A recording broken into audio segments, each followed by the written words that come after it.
Welcome to all in one specials. స్వయంభూ నాగేంద్ర స్వామి పుట్ట ఇది. తాడేపల్లిగూడెం నుంచి ఏలూరు వెళ్ళే రూట్లో భీమడోలు వంతెనకి 1 కిలోమీటర్ దూరంలో గుర్రెళ్ళగూడెం అనే ఊరిలో కొండలరావు అనే వ్యక్తికి కలలో కనిపించి నాగేంద్ర స్వామి పుట్టలో ఉన్నాను, నన్ను వెలికి తీయమని చెప్పారంట. అతను వెలికి తీసి అప్పటి నుంచి పుట్టలో ఉన్న నాగేంద్ర స్వామికి పాలు పోసి పూజాధికారులు నిర్వహిస్తున్నారు.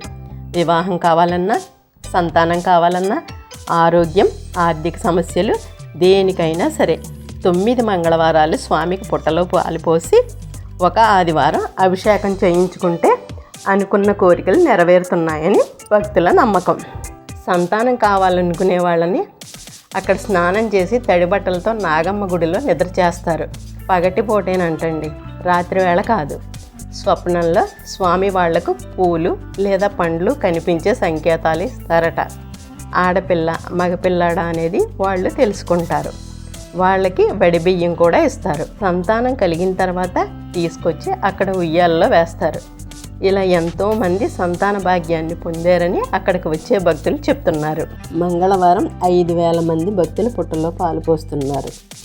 మధ్యాహ్న భోజన సమయానికి ఉన్న 1000 నుంచి 1,500 మంది భక్తులకు ఉచిత భోజనం ఏర్పాటు చేశారు. కాంటాక్ట్ నెంబర్ ఇక్కడ ఇస్తున్నాం. కావాలనుకున్న వాళ్ళు ఫోన్ సంప్రదించవచ్చు.